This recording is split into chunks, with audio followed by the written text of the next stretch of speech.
I had been President Brown's secretary for 7 years. His fiancée once pointed at me and said, "Fire her, and I'll marry you." He looked at her coldly and replied, "Then forget the wedding." Me? I was stunned. I had even planned to make a good fortune during the wedding preparations. That afternoon, I happened to pass by the marketing department and overheard Eric gossiping, "Have you guys seen the boss's fiancée? A real princess, that one." Sure, Assistant West is pretty, but next to a lady like that? No comparison in terms of upper-class elegance. I stopped in my tracks. Complimenting the boss's fiancée was fine, but why drag me down while doing it? I'm just an ordinary working woman. How could I possibly exude the aura of old money? Give me 100 million, and maybe I'll start glowing with noble air on the spot. Poor girl, someone added. She's been with President Brown for years, but in the end, he's still planning to marry into a proper family. Well, marriages among the wealthy are all about status and compatibility, another voice chimed in. Don't even mention it, Assistant West has had it rough. Ever since the wedding announcement came out, she looks 10 years older. If I was merely speechless before, now I was full of question marks. Ethan's getting married. What's that got to do with me? Why should I look haggard? If I look worn out, it's only because of overtime. I hurried back to the office, chugged a bottle of collagen peptides to calm down, then grabbed the HR folder and knocked on Ethan's door. "Come in." His voice, as always, was deep and magnetic. I pushed open the door, stepped inside, and began reporting on the afternoon's meeting schedule and materials. Then I handed him the personnel file. "This is HR's proposed promotion list." I reviewed it. Since the marketing department's performance didn't meet the target, I don't recommend any promotions this year. We already poured 2 quarters worth of marketing funds into campaigns that barely made a ripple. Let's just convert the interns to full-time. Ethan nodded. Eric didn't produce anything impactful in PR. I stood beside him, watching his slender fingers sign his name in bold, confident strokes. I smiled faintly. Eric, the very same one who was gossiping, had actually been spreading rumors about me and Ethan. That I was his pathetic, secret lover? Huh. Do I, Amber, look like the kind of tragic heroine who silently bears humiliation in a melodrama? Please. I'm not in a romance novel. I'm the sharp, capable secretary in a corporate drama, the one who can intercept information and subtly influence top-level decisions in just a few words. Eric, forget about your promotion this year. With that money, I'd rather allocate more menstrual care subsidies to the women in our company. Once the work was handled, Ethan turned to me and asked, "What's for lunch?" The company has a cafeteria, but Ethan rarely goes. He's the president, squeezing into a crowded lunch line with employees is awkward. When he's busy, I bring him lunch, when he's not, we go out together. There's a new Italian place near Impression Plaza, I told him. The reviews are good. Ethan nodded, grabbed the jacket draped over his chair, and we headed downstairs together. It was lunchtime, and the elevator stopped on every floor, packed with people. Ethan and I ended up pressed closely together. I caught a faint scent of his cologne, Silver Mountain Water, the one I had chosen for him. I quickly turned my face away, feeling a little uncomfortable. The scent meant we were too close. When we reached the 5th floor, a bunch of programmers piled in, joking loudly. I was shoved off balance and stumbled straight into Ethan's arms. His warm hand braced the back of my head, shielding me in a small circle of safety. His deep, magnetic voice echoed above me. Overcapacity. Wait for the next one. The programmers shuffled out sheepishly. I quickly stepped away. The elevator fell into dead silence, except for my awkward attempts to fix my hair. Of course, Eric was in the elevator too, looking at us with an annoyingly suggestive expression. President Brown. Assistant West. Heading out for lunch? Ethan replied blandly. The elevator got even quieter. Everyone's faces wore weird, knowing smiles. Wait, this isn't what it looks like. Let me explain. Ethan and I went to the same university. I called him Senior.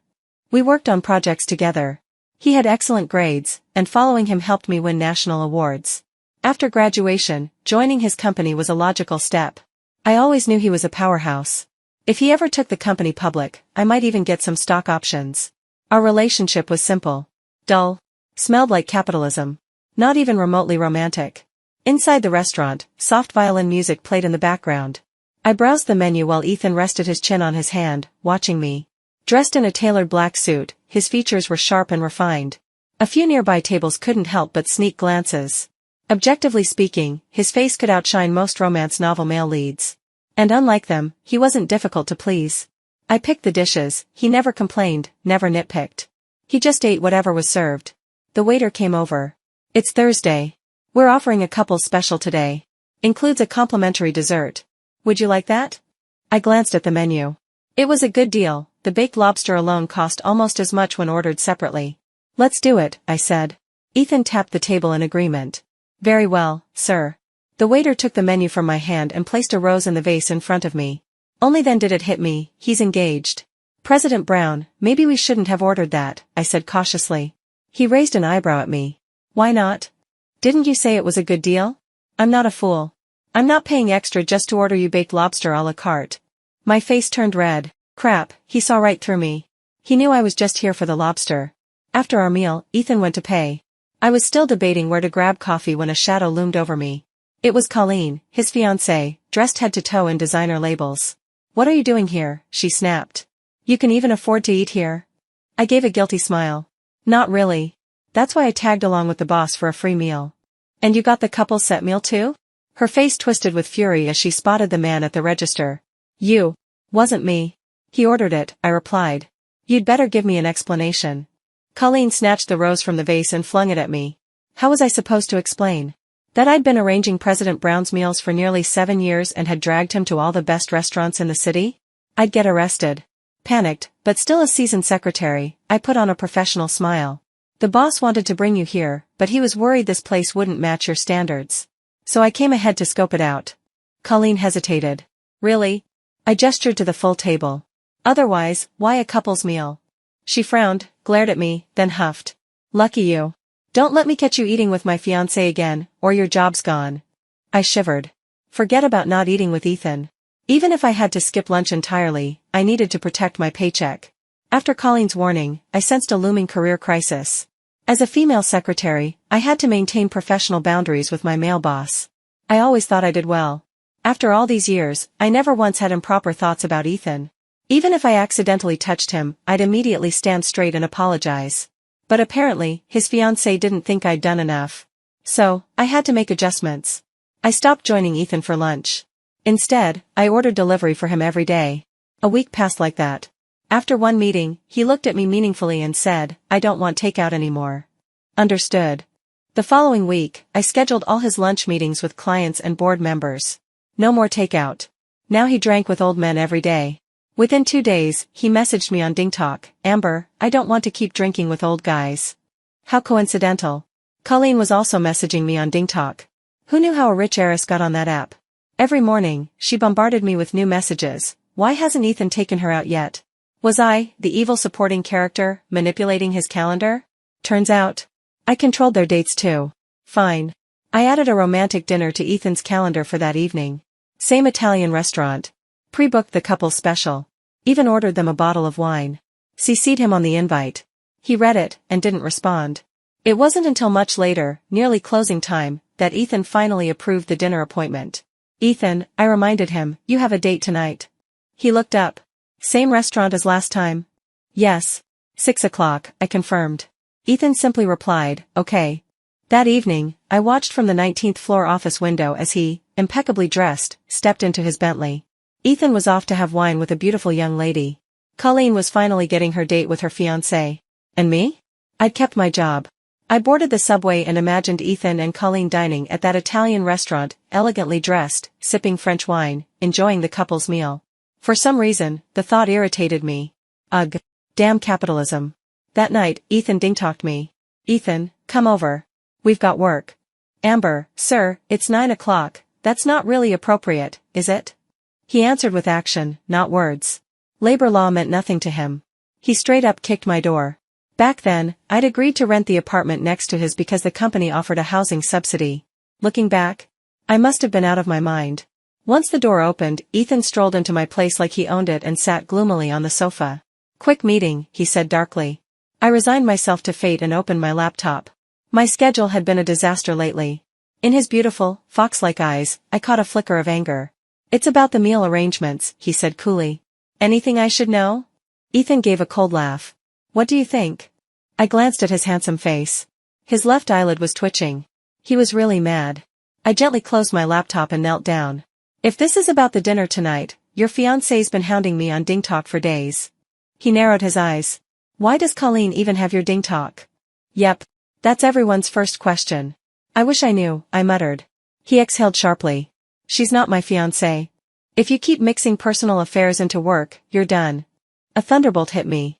I'd been working for this man for 7 years, rising from clueless assistant to the woman who'd been by his side as he transformed from parachuted young executive to the ultimate decision-maker. Even if I hadn't earned glory, I'd surely earned sweat. And now, he was firing me because of his fiancée? Does he even know how terrifying Colleen is? She barks like a chihuahua. She's been attacking me since our very first meeting. If I lose this job, where would a single woman my age even go? My nose burned, and I quietly pulled a tissue from the box. Ethan's expression softened. Don't let it happen again. He set a takeout box on the table and wearily nodded toward it. Eat. I peeked inside. Baked lobster. From the same Italian restaurant. I swallowed hard and shook my head. I haven't been feeling well lately. Shouldn't eat late at night. His gaze instantly darkened with warning. So, I tearfully ate the entire baked lobster. Capitalists sure have a creative way of forcing overtime. The next morning, after the daily briefing, Ethan asked me to stay. This wedding, he said, you're in charge of it. Full planning and execution. I froze. But his eyes made it clear, he wasn't joking. Awkwardly, I tugged at the corner of my mouth. Sir, I don't think that's appropriate. It's your private matter. The scale won't be small, he said indifferently, adjusting his gold-rimmed glasses. It'll require PR. That makes it company business. What if the bride has objections? I'm paying, he said simply. Then looked me straight in the eyes. You're deciding. I opened my mouth to refuse, but couldn't find the words.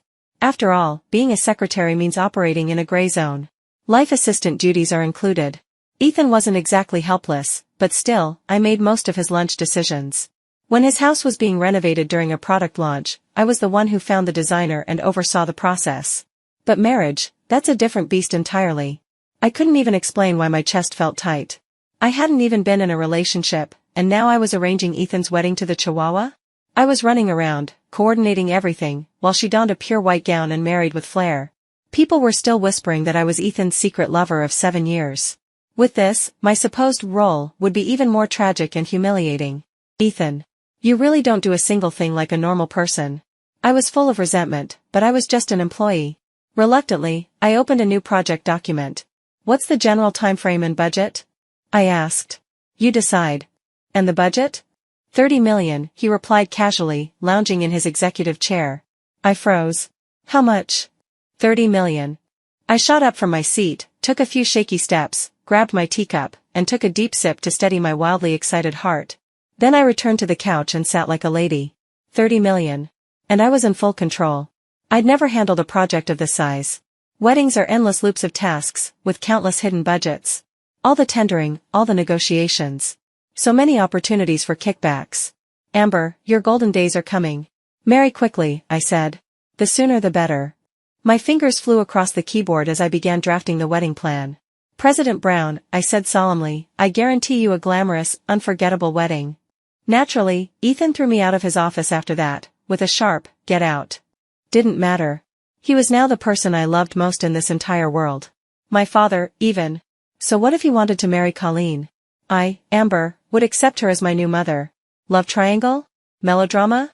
Nonsense. The three of us were a happy family. As I sat in my office, fingers flying over the keyboard, crafting the wedding proposal, my phone rang. It was Colleen. Come out. Now. Mom? Oh, Colleen. Right. Sure. I'm on my way. She'd asked me to meet at a cafe 2 blocks away. As soon as I walked in, I was hit with a cold, deadly glare.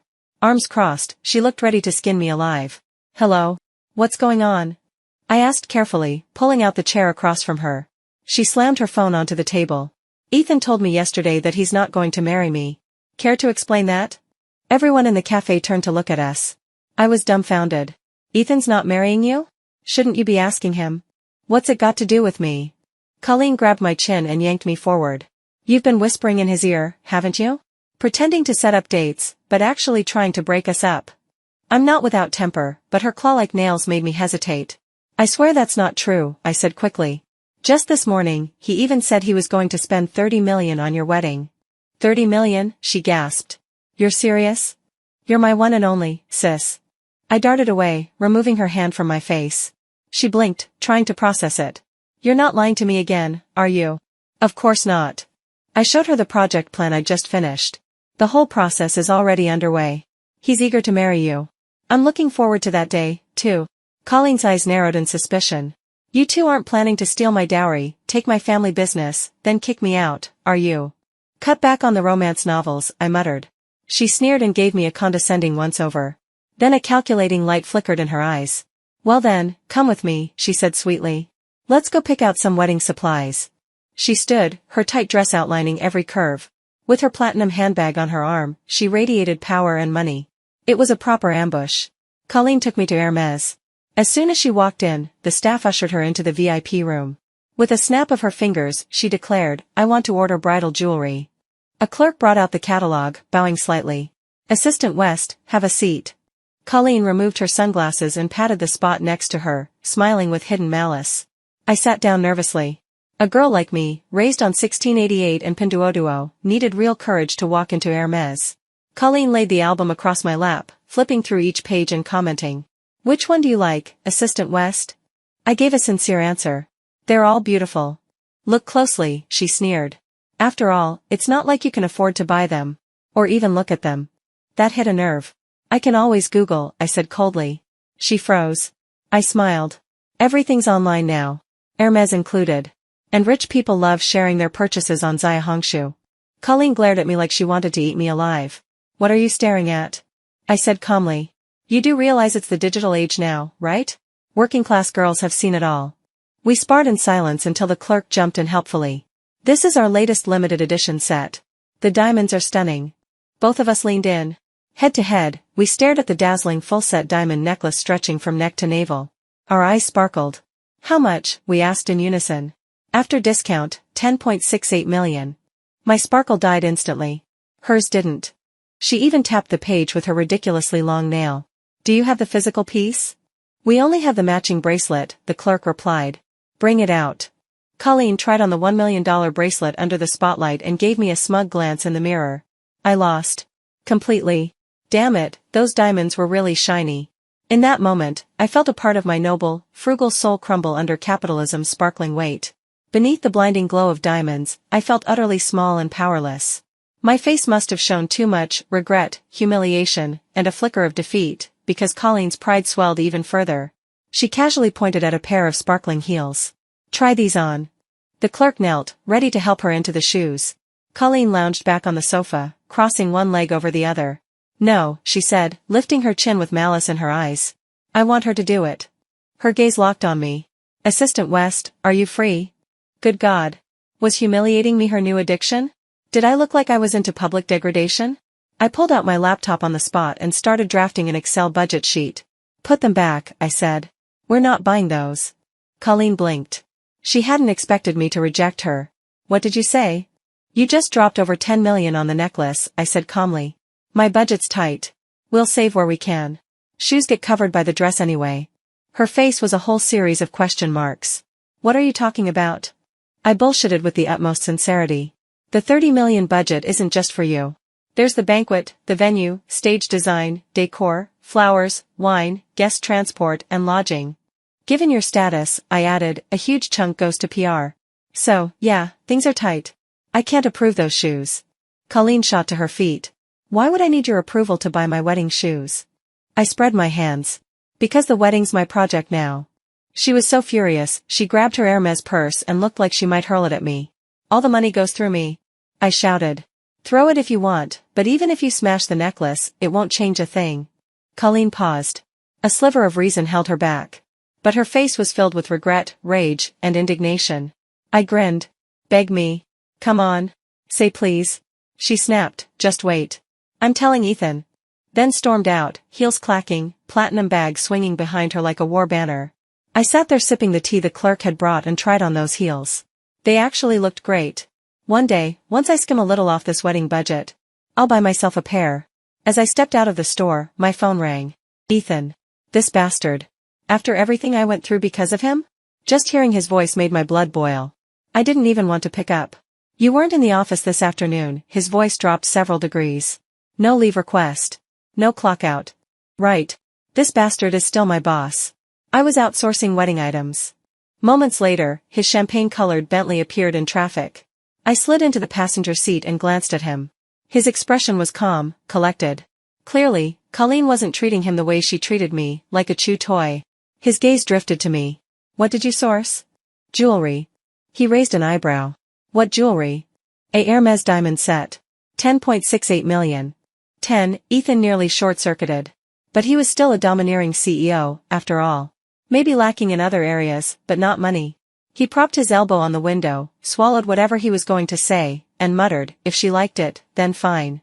I quietly picked fuzz off my coat sleeve. The world of the rich really does operate on a different plane. What's for dinner? He asked. Nothing. I'm full, from all this fury. Spent 10 million and you're still fuming, he teased. Not even for you. Your damn fiancée wanted me to kneel and help her into heels, I snapped, eyes shooting daggers. Ethan turned away and focused on the road. There's a business banquet the day after tomorrow, he said. I've sent you the guest list. Check for any special connections. Go to my place and inventory the gifts. I slumped against the seat. She bought a necklace. I work overtime. What a just and fair world. From Ethan's car, I collapsed straight onto his couch. He was in the kitchen, stewing tomatoes and beef. The aroma was heavenly. I ended up eating 2 bowls. Fighting with his wife was definitely a work hazard. I deserved compensation. Feeling slightly recharged, I went down to the basement storage to check on the gift stock. I'd been with him 7 years. I knew how business worked, it wasn't all contracts and strategy. A lot of deals hinged on social currency. And social currency meant gifts. Lots of them. Gifts people sent Ethan, I had to sort them. Which ones could be accepted? Which needed to be returned? The acceptable ones had to be categorized by value. Then, depending on who we were dealing with and what we wanted from them, I'd match gifts accordingly. Wearing my slippers, I dug through drawers. Ethan leaned against the doorframe, watching me in silence. Suddenly, my hands landed on 2 round, bandage-wrapped bottles. Who gave you these? I asked, holding them up. Finding black and white BDSM accessories in a single man's storage room? I was seriously losing it. Ethan cleared his throat with a cough. Forgot about those. You take them. Lately your face has been darker than Judge Bow's. This damn man never said anything nice. You take them were literally the only bearable words in that sentence. Why do people keep sending you makeup and skincare? I asked. Every year, I found foundation, lipstick, cleansing oils, even La Mer creams. I don't get it. Ethan's face darkened. He ground out the words, what? Do you think? I thought for a moment. Maybe they want to see you in drag. He froze. Then sneered. Amber, one day I swear I'm going to strangle you with my own hands. Fine.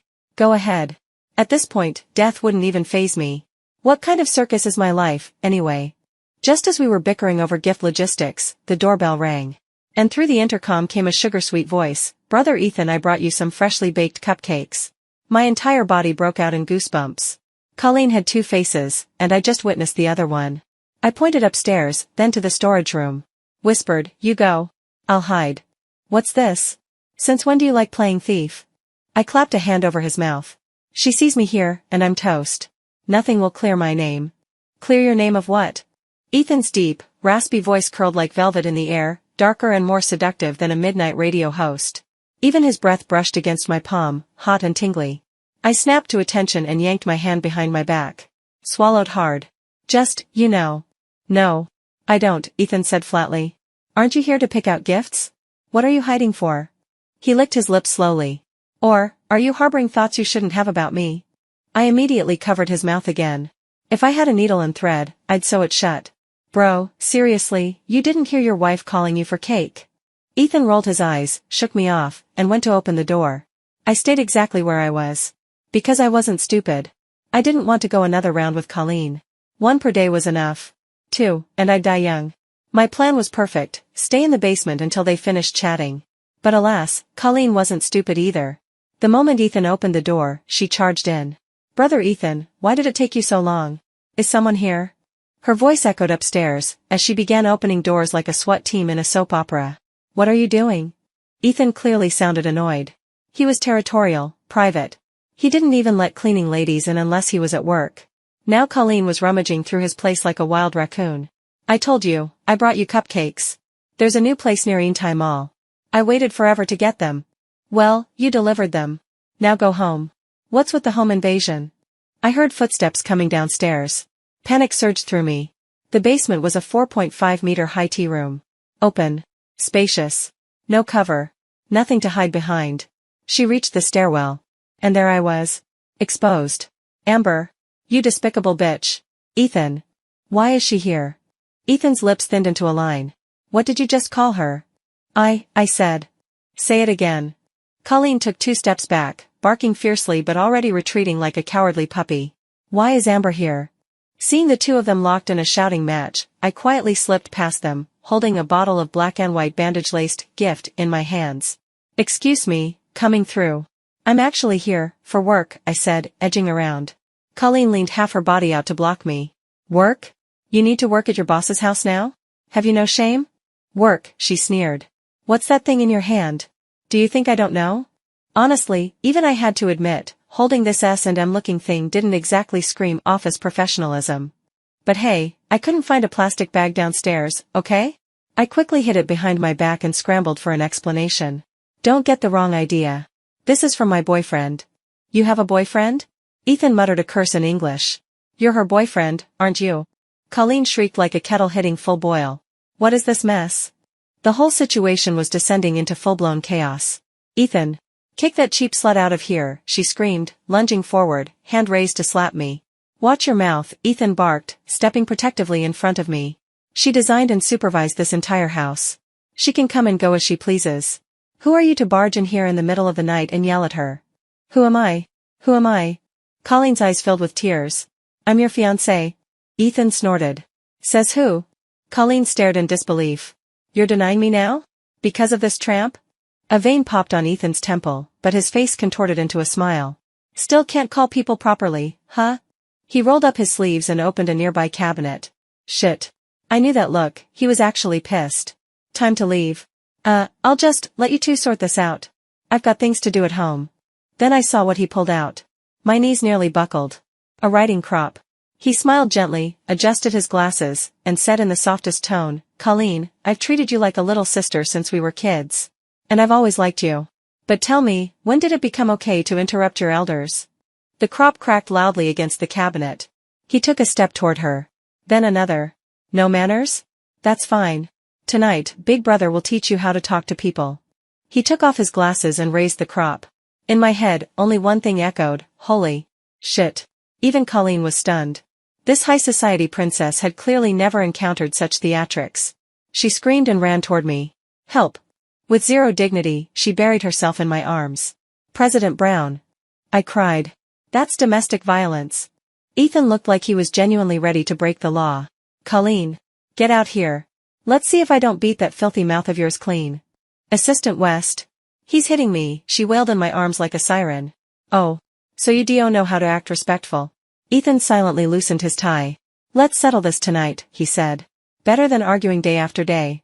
They started circling me like Chin and Xiangyu around the pillar. What was I supposed to do? All I could do was try to mediate. Come on now, I said.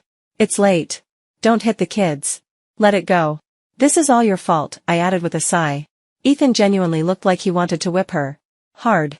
Domestic abuse is a crime, I reminded him. Colleen, crying so hard her makeup ran, sobbed, abuse always starts once, and then never ends. Ethan laughed angrily. Exactly.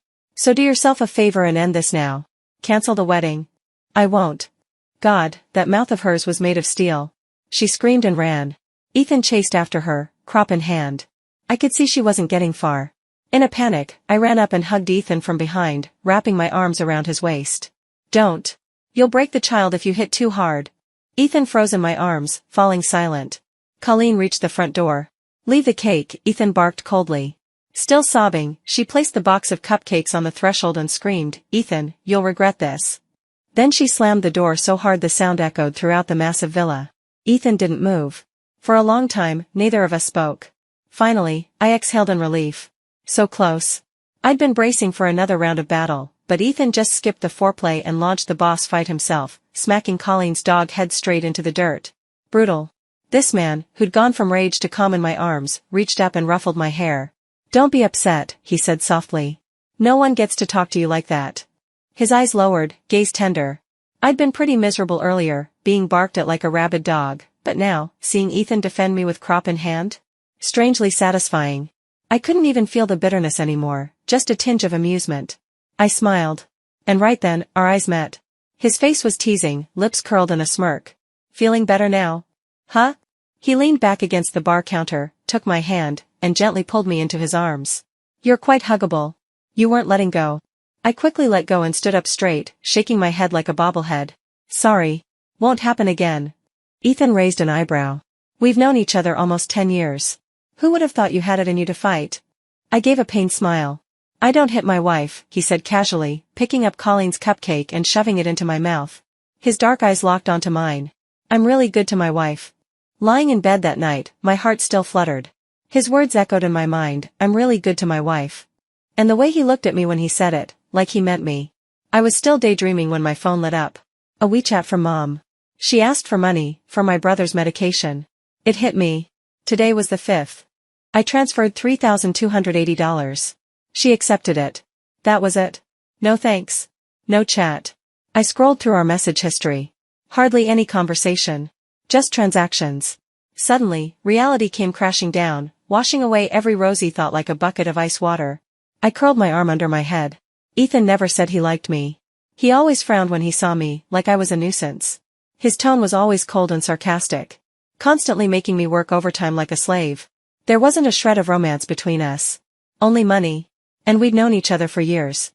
If there was going to be anything between us, it would have happened by now. Clearly, I wasn't the one. A guy like him, if not Colleen, there would always be another Jean Colleen, Lou Colleen, waiting to marry him. Rich CEO and elegant heiress. That's the story. We, the ordinary folks, just watch from the sidelines. This kind of story doesn't have a place for us. All we have is poverty. I rolled over and closed my eyes. Back to work tomorrow. Nothing changed. Colleen still ding-talked me. After getting disciplined, she turned cold and aloof. Her daily message was always the same, is Ethan in today? Yes. End of conversation. Every day. No drama. No antics. Maybe she didn't dare stir the pot in front of Ethan anymore. Instead, she chose to cause trouble remotely. Miss Lee went full throttle, spent a fortune to buy trending hashtags and publicly announced her engagement to Ethan. Eric, bless his gossipy little soul, finally got the PR scandal he'd been waiting for. He rubbed his hands with glee and strolled out of Ethan's office to find me. Assistant West. What? President Brown wants to release a PR statement denying the engagement to Miss Lee. Eric waggled his eyebrows suggestively. What a little weasel. He practically lived for gossip. Got it. He already told me. Eric plopped into a chair, arms folded under his chin. He also said, he's been in a serious relationship for 7 years. With a longtime girlfriend. Never heard that before, I said honestly. Sounds fake. Really? Eric wiggled his eyebrows again, this time slower. I sighed. Don't look at me like that.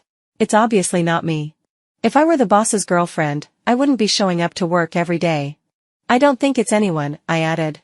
If he really had a girlfriend for 7 years, that would have started in college. There's no way I wouldn't know. He's totally making it up. Eric's eyes widened. He looked past me with reverence. I slowly turned around, and locked eyes with Ethan's death glare. I turned back around, pretending to type like my life depended on it. There's no use explaining when your boss catches you red-handed. Ethan didn't say a word. Just walked into his office like a storm cloud and slammed the door shut. He didn't speak to me for the rest of the day. Didn't ask what I wanted for dinner. Didn't assign tasks. Eventually, I poked my head in and asked about tomorrow's plans. I'm traveling for a meeting, he said. Okay, I replied. He didn't respond. So petty. All I said was he didn't have a wife. That Schrodinger's wife of his. Who suspiciously shared quite a few details of my life story. And I didn't even ask for copyright fees. I scrolled through our chat log. Today's conversation was short. It was Ethan's first day away, and Colleen still ding-talked me like clockwork. Just one word, here. We had developed a strange sort of mutual understanding. She didn't even bother with full sentences anymore, just a single, abrupt syllable. If someone were to glance at our chat history without context, they'd never imagine she saw me as a love rival. She looked more like a clingy, desperate guy trying to flirt. I looked over at the CEO's office, its door tightly shut. Not here. That was the last message I sent. And I would regret it almost immediately. Because just minutes later, Colleen stormed into the office building. She was dressed head to toe in black. Her brows were arched like daggers, lips painted a violent red like she'd just devoured a demon child. You could tell from her makeup alone, this woman had entered her villain arc. She kicked open my glass door. Assistant West. You're fired. Our entire floor is made of transparent glass partitions. The moment she shouted, every colleague paused mid-keystroke and turned to watch, eyes sparkling with glee. Eric, that traitorous little gremlin, even pulled out his phone and started recording, probably live-streaming to his gossip chat. I felt a migraine coming. Miss Lee, who are you exactly? You can't just fire me. I'm your boss's fiancée. She yanked my wrist and dragged me out of my office. Ethan doesn't need you anymore. Get lost. Whether or not Ethan wanted to fire me was one thing. But even a dismissal had to follow basic labor laws. Our termination protocol takes 2 months, I calmly replied. Employees deserve adequate notice and severance. I'll give you 10 million. Right now. Leave him. She threw a black credit card at my feet like a queen tossing coins at a beggar. Shamefully. I hesitated. But then I did the math. At my current salary and benefits, 10 million wouldn't even cover 20 years of income. And considering I might never find a better job than this again? The lowest price I'd accept was 17.62 million. You think you can buy me off with that? I said, lifting my chin. Amber. You shameless bitch, she screeched. Oh, I get it. He offered you more, didn't he? Not more, I shrugged. But it's steady. I was just about to negotiate further when Colleen lunged at me. I dodged like a startled cat. Unable to hit me, she went ballistic and swept everything off my desk onto the floor. Finally, the onlookers stopped spectating and stepped in. A group of colleagues blocked her path. Why are you getting violent? She's trying to steal my man. What, am I supposed to wait for a holiday to slap her? I'm already being generous, not tearing her face off. She pointed a perfectly manicured finger right at my nose. Amber, do you have no shame? You know he's getting married, yet you still cling to him, for money. You're disgusting. I could tolerate any form of grievance at work. But insult my profession, and you've crossed a line. I pushed Eric out of the way and stepped forward. Miss Lee, if your husband can't have a female secretary, then you should keep him leashed at home. Even without a secretary, I continued, he still has female colleagues, clients, project partners. Are you going to faint every time he speaks to a woman? Ha, she sneered. You think you're the same as them? They don't beg him for this and that. They don't dip into his finances. And they certainly don't spend the night at his house. I was trembling with fury. Under everyone's shocked stares, I clenched my fists, nails digging into my palms. As his assistant, yes, I often delivered documents to his house. Yes, I managed some of the company's administrative finances. It's my job. That's part of my responsibility. If, during that time, my boss gave me bonuses, I said, voice shaking, then it's because he believed I earned them. Where's security? You dare touch me? Colleen screamed. The guards finally arrived and restrained her. She looked utterly stunned. This is a workplace, one said. Visitors must follow protocol. We don't allow unauthorized family members to barge in. But she's not staff, the security lead said, glancing nervously at Colleen. And this is a professional environment. There are employees here, not family members. Understood. Understood, he replied stiffly. Colleen thrashed in place. West, don't get cocky just because you're holding a chicken feather like it's an imperial edict. Legal, I called out. Present. John raised his hand from behind a desk.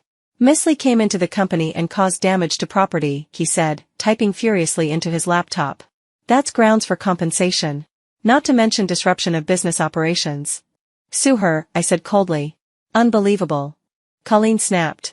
So this company protects mistresses now. She suddenly twisted free from the guards and raised her hand high, about to strike me again. But someone grabbed her wrist hard. A man in a black suit, white shirt. His hair was tousled from rushing over. The moment Ethan appeared in the chaos, his presence quieted everything. As always. My nose stung inexplicably. John, Ethan said calmly, add another charge to the complaint, public slander and defamation of Assistant West. His voice was full of authority. John blinked. Boss, she'll have to file that one herself. Employee reputation isn't covered by the company. It is now. Ethan's eyes cut through the crowd and landed on me. There was so much in that gaze. Colleen's eyes filled with tears. I'm your fiancée, she whimpered. And you're still protecting her? Ethan shook her hand off and sneered. My engagement party wasn't even brought to my attention. I saw it posted on Eric's Moments feed. With that, he scoffed. You think that qualifies you as a fiancée? The office exploded with whispers. I didn't even know how it all ended. Next thing I knew, I was sitting in Ethan's office again, my chest tight, tears streaming uncontrollably. Ethan sat beside me, handing me tissues one by one. There. Don't be upset, he said softly, pushing a mug of hot cocoa toward me. I shook my head. I'm not upset. I know. I work hard every single day. You do. All my raises, all my promotions. I earned them through overtime. Through real work, hick. Yes. No one's more dedicated than you. But now they think I slept my way up. I broke down in sobs. They think I'm just your mistress. You're not.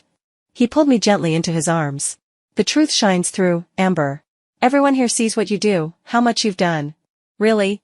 He chuckled softly, chest rising beneath my cheek. And besides, he added, you're not a mistress. Maybe it was the comforting scent of his cedarwood cologne. Or maybe it was the way he said those words. But my tears began to slow. 15 minutes later, when I'd finally sobbed myself into a quiet daze, something hit me. Wait a minute. Why the hell was I clinging to Ethan like this? I shot upright and shoved him away. Colleen had just caused a scene not an hour ago. My reputation was already hanging by a thread. I'd just sworn to the world that Assistant West was pure and professional. And here I was cuddling in Ethan's arms? If this went to court, even the best lawyer couldn't save me. There's nothing between me and her, Ethan said, eyes fixed on me. And there's nothing between us either, right? He smiled, teasing. We should be careful. Alone like this, people might get the wrong idea. I turned away, hand reaching for the doorknob. I don't want to be dragged into your personal mess anymore. Ethan's hand reached over my shoulder and slammed the door shut with a loud thud. I'm sorry, he said, breath warm against my skin. I shivered. Has she been giving you trouble behind my back? I'm sorry. It won't happen again. Heh, I scoffed. Isn't that what secretaries are for? Taking the heat. The company's cash flow was in trouble. Her family had money. Her parents arranged our engagement without my consent. I didn't show up. I froze and turned to look at him. Ethan's eyes were rimmed red, the hair over his forehead in disarray. He looked uncharacteristically fragile. So, President Brown, I said, stunned, you were, what? Forced into marriage? He lowered his eyes, delicate and pitiful. Why didn't you say so earlier? I'd been treating Colleen like royalty, bending over backward to please her. You didn't ask, he murmured. It felt like a jolt of electricity. Everyone knew, except me. He looked up, eyes filled with quiet reproach. You never asked. You never cared. Back home, I opened Eric's social feed again. That so-called engagement of Ethan's, I had seen it there too. Lavish. Fairy tale-like. I had glanced at it once, my heart clenching, then immediately swiped away. It had nothing to do with me. No reason to care. No reason to look. But now, I could finally scroll through all the congratulatory messages calmly. Among the flood of blessings was one particularly loud reply, Ethan, you went? I didn't even go. Eric, wait, what? Wasn't it real? Ethan, fake. Arranged. Rejected. Just like that, the comments under the post shifted from blessings to a cascade of resistance. I laughed, palm covering my mouth. So, everyone knew. Except me. At some point, I had trained myself to ignore everything personal about Ethan. We came to work together. Left together. But there was always distance between us. I knew that a young, rich, handsome CEO like him would eventually belong to someone. Sooner or later. Just not me. So why think about him at all? Thinking would only lead to hurt. So I didn't ask. Didn't watch. Didn't wonder. I built a wall and stayed behind it. That was how I kept my distance. No hope. No disappointment. But Ethan had never really given me a reason to be disappointed, had he? Blushing, I scratched my neck. Who scrolls through moments anyway? Just then, my phone rang. It was my mom. Mom, Amber, come home right away. Your brother's in the hospital. The joy I had just begun to feel vanished instantly. That same day, I handed off all my work to my assistant, approved my own leave, and boarded a train. I was headed back to my hometown in rural Hubei. My brother had a kidney problem. It stemmed from a bad injection when he was little. He couldn't do manual labor and required a steady stream of medical payments. It was tough. We almost couldn't afford college tuition that year. If I hadn't insisted, my parents would have married me off at 18. But I gritted my teeth, took out student loans, earned scholarships, and somehow scraped through university. Now here I was, barely making it. No house. No car. Couldn't afford a dog, let alone marriage. My ending was just someone else's starting point. Like that joke, at work I'm Selena. At home? I'm Suelon. That was my life. After an overnight train ride and a night in a dingy guest house, I took a minibus to the village the next morning. By local standards, our family was doing okay. A few years ago, I gave my parents $300,000. They built a 3-story mini villa, by hand. Yes. My parents built their house brick by brick themselves. When I arrived, my mom was in the courtyard, chasing a chicken. Didn't look like anyone was in the ICU to me. Back already? She asked, calm as ever. Where's my brother? Same as usual. Upstairs. I was furious. Then why'd you make me come back? She wiped her hands on her apron. I arranged a marriage for you. I nearly choked. Turned to leave. She grabbed my arm. You're already here. I just spent the whole night on the train. You're almost 30, she sighed. Still single, it's not right. The match I found for you is perfect. You'll like him, I swear. Ugh, spare me. She patted her chest confidently. My daughter is top-notch. I'd never set you up with just anyone. He's a city boy, came back home recently. Tall, handsome, very capable. I didn't believe the handsome part. But by then, the whole village had gathered to watch, so I couldn't exactly escape. I'd taken vacation anyway, and staying here or elsewhere didn't make much difference. So I stayed. The next morning, I woke up to find a man sitting in our courtyard. Tall, maybe 6 feet. Slim. Dyed silver white hair. Black single hoop earring. He looked trendier than me. I blinked. What kind of guy was this? My mom sat across from him, wolfing down breakfast. You couldn't at least tidy up before coming out? The man turned his head. His features were long and elegant. Nose sharp. A bit lazy, a bit rich boy energy. He looked me up and down. I was in pajamas, toothbrush in mouth, slippers dragging. I'd thought there was no one in this village I'd care about. Turns out, my mom really found a looker. He introduced himself. Invited me for a walk among the fields. Before we left, my mom pulled me aside. Asked for $300,000 in bride price. No less. I rolled my eyes and brushed her off. Fine. I'll just reject him after we walk. Julian, that was his name, had graduated from a top university, worked in a big tech company, nearly burned out, and came back here to start a farm. Because of his looks and the romantic nature of his videos, he became a rural influencer, dubbed the male version of Laziki. He shook my hand. I'm Julian. You're really good at playing hard to get. He showed me around the farm and asked if I was interested in joining him. The village was full of the elderly and kids. He'd heard about my shiny resume and had his eye on me for a while. My mom overheard and completely misunderstood, thinking it meant bride price. Julian didn't lack money. Being a big content creator paid well. In today's economy, every industry's hard, except internet media, which was booming. As I looked at the lush green fields before me, Ethan's face popped into my head. The serious Ethan. The charming Ethan. The snarky Ethan. The gentle-eyed Ethan when he looked at me. The countryside was beautiful. Mountains, rivers, birdsong, flowers. The city had high prices. High housing costs. Crowded subways. Endless hours in a cubicle. But, he was in the city. My job wasn't bad. My boss is my college senior, I said. He's very capable. Capable enough for you to work 996? Julian asked, reading me like a book. Go on then. Get back to work. I waved him off. I was here anyway. Corn was ripe, it was harvest time.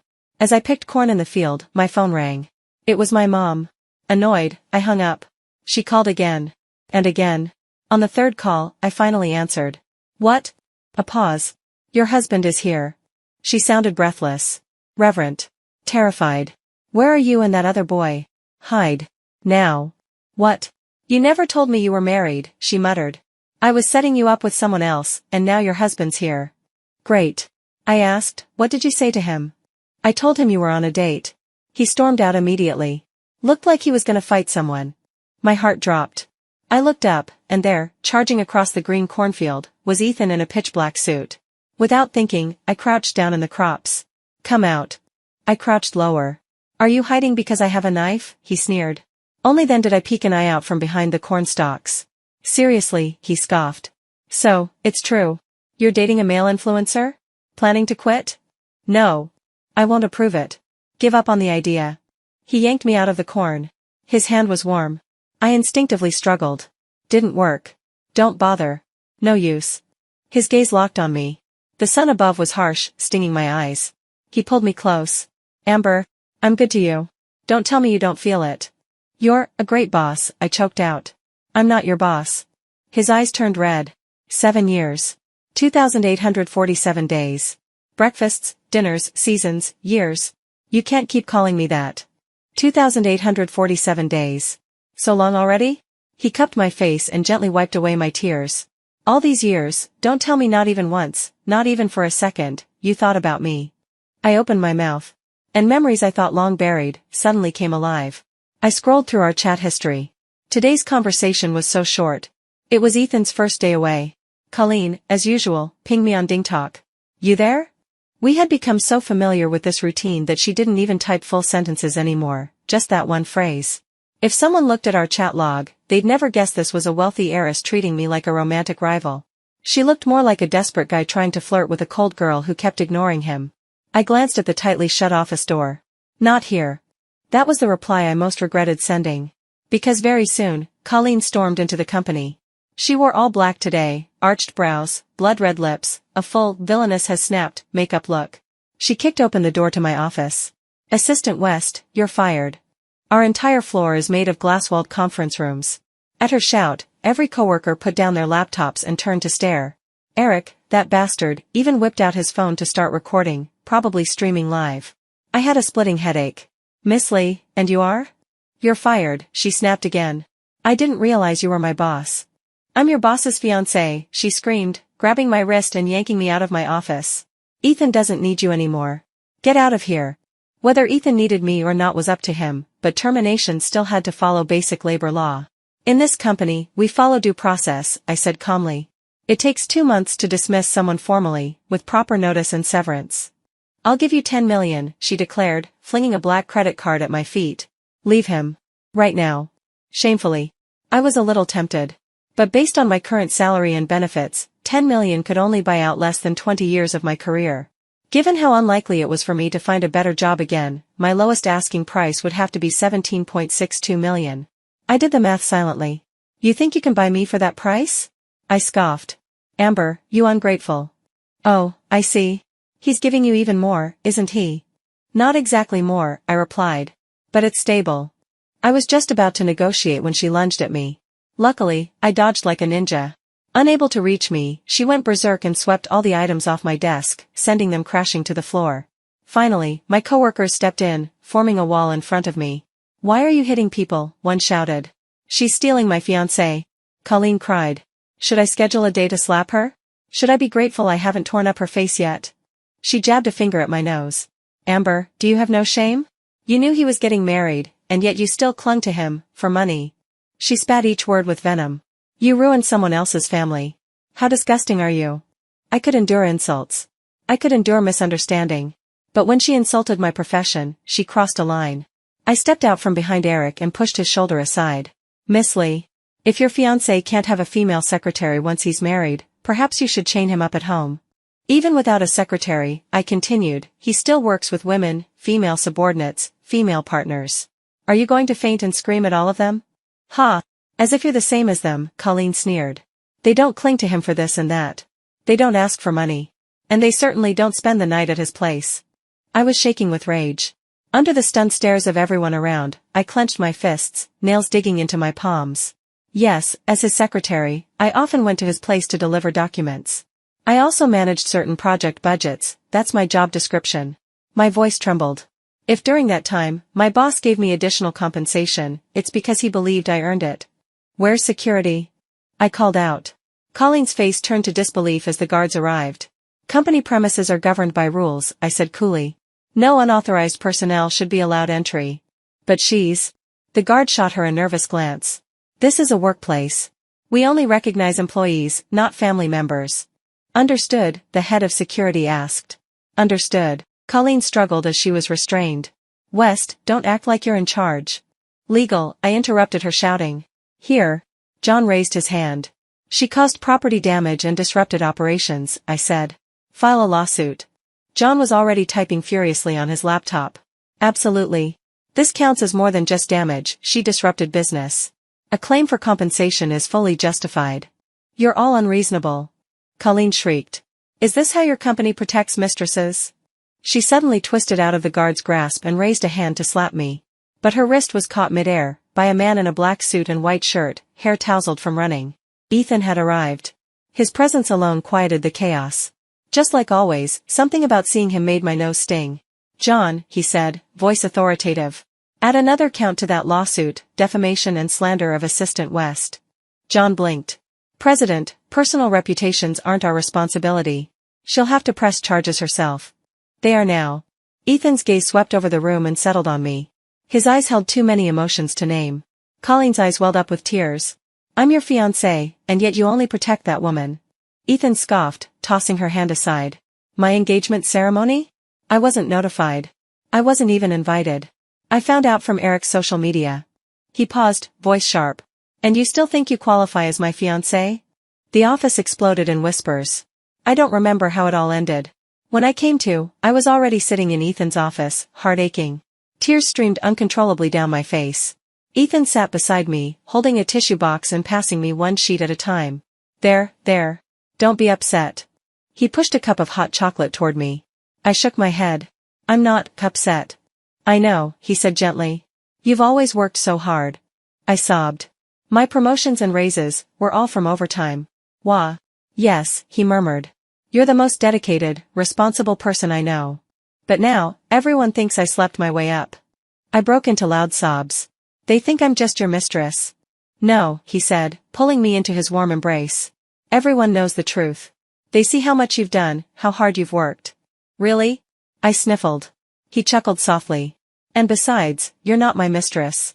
Maybe it was the comforting scent of his woody cologne, or the tender warmth of his words, but my emotions slowly settled. 10 minutes later, I blinked myself fully awake from the days of crying. And suddenly I realized. Wait. Why the hell am I clinging to Ethan like this? I immediately pushed him away. Colleen had just thrown a public tantrum. My reputation was hanging by a thread. I'd just sworn I was clean, and now here I was, hugging the CEO? If this went to court, even Luo Xiang couldn't help me. I have nothing to do with her, Ethan said, eyes locked on mine. And you have nothing to do with me either. I retorted. A man and woman alone in a room should maintain some decorum. I turned toward the door, hand reaching for the handle. I don't want to get dragged into your private affairs again. Ethan's hand slammed the door shut beside my shoulder with a loud thud. I'm sorry, he said, breath warm, making me shiver.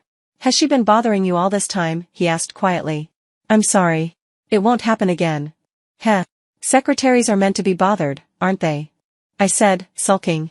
Ethan's parents never stepped in during the entire fiasco. Every time he returned home, he would come back out fuming. There was no way they would accept me anytime soon. You're really that confident I'll marry you? I teased.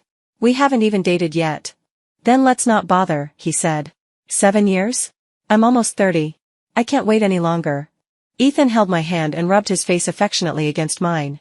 For a moment, he looked just like the boy I'd buried deep in my heart during those green, youthful years. By the way, he asked, how far along are you with the wedding prep?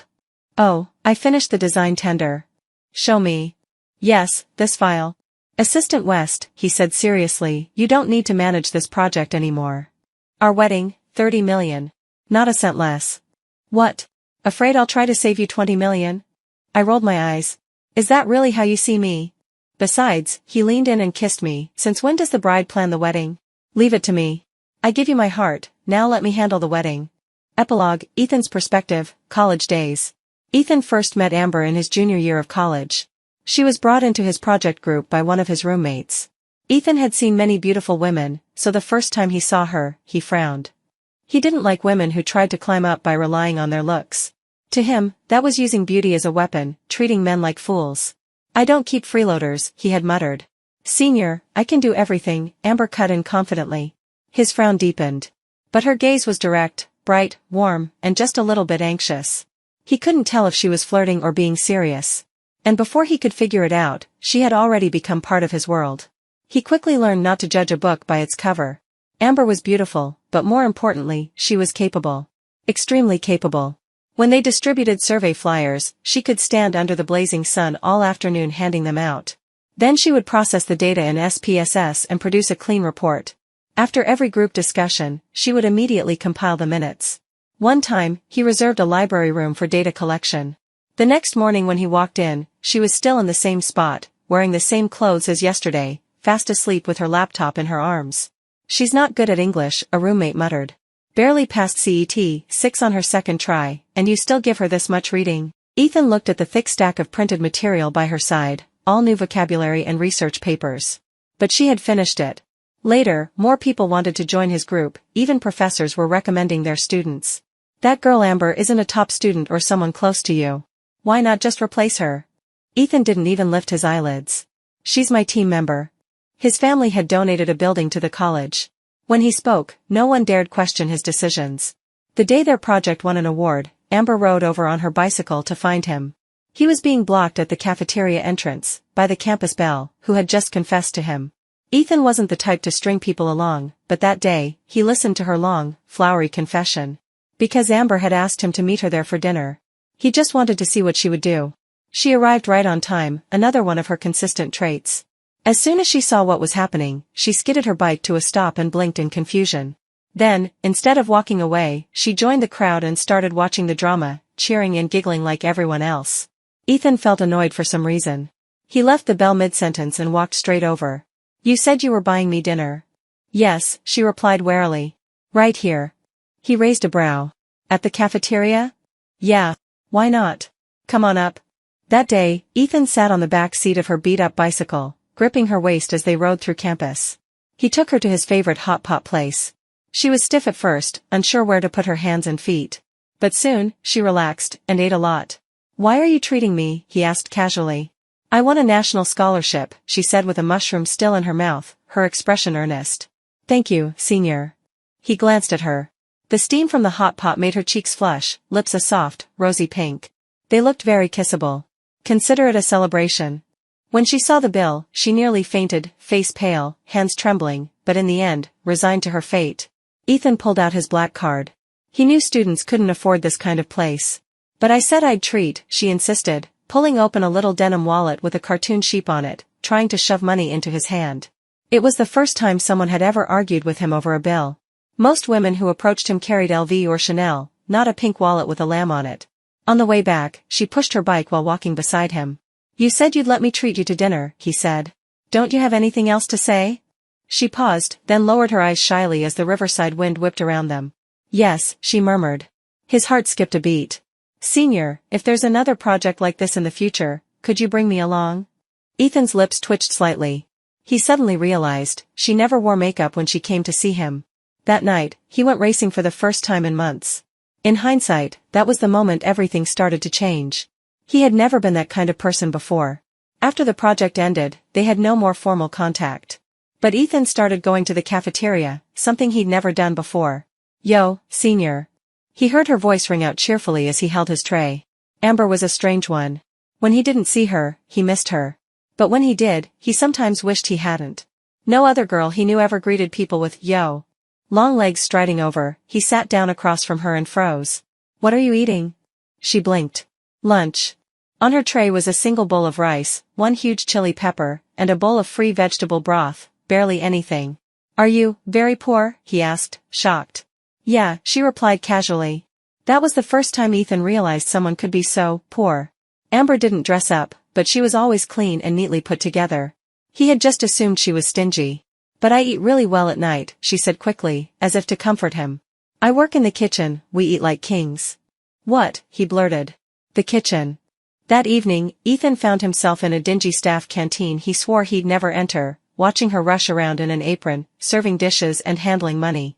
"Our tomato egg beef rice bowl is super tasty," Amber grinned, recommending a few signature dishes. When no one was looking, she whispered, "I added an extra egg just for you." She was so close when she said it. From that day on, Ethan fell in love with tomato egg beef rice. He came back every day to order it. Every time she gave him extra food, he'd return the favor by treating her to snacks or drinks, never charity, just reciprocity.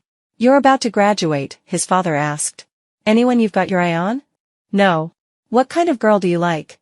Ethan looked out the window and thought, my wife will probably cook me tomato egg beef rice with extra toppings.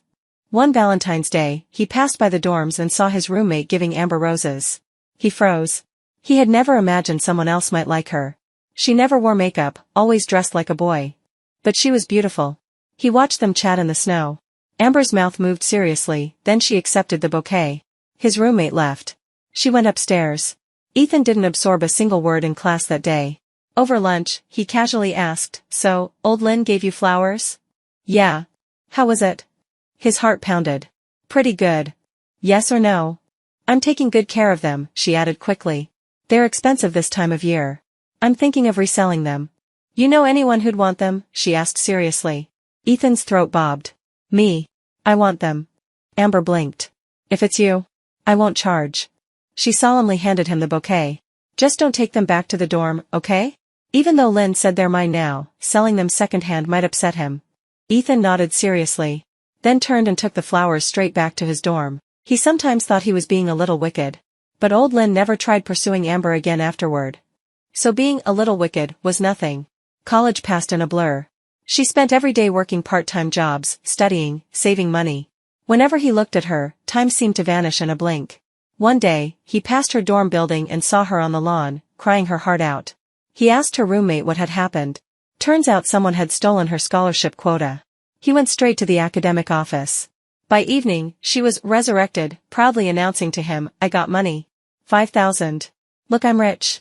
Ethan felt his chest tighten. No, I can't let her go out into the world like this. She'll be bullied. But graduation was nearing. What do you like besides money? A wild animal in his chest clawed to break free. Of course I like other things, Amber replied, surprised by such a strange question. Then, have you ever thought about? He looked directly at her. Amber stopped fussing. She let out a soft laugh. Senior, people like us, if we want something, we stop wanting it. The beast inside him froze instantly. In that moment, Ethan understood. His little girl didn't lack a heart. She just lacked the freedom to love. It wasn't that she'd never thought of giving up. It was simply that she couldn't imagine a life without struggling for survival. Or imagine a future where she wasn't fighting alone. He stopped arguing with his family. After graduation, he returned home and took over the family business. The very next year, he went back to campus for recruitment. He offered the highest salary of the entire fair. Hundreds of people applied. One round after another, written tests, interviews. Until finally, only one candidate remained. Her. The day she walked into the CEO's office wearing a brand new suit and an employee badge, she beamed. Senior. It's you. It's me, he answered. Of course it's me, Ethan thought helplessly. He could wait. Wait until she grew from poverty into her own quiet abundance. Come on, he said softly. Let me treat you to lunch. What do you want to eat today?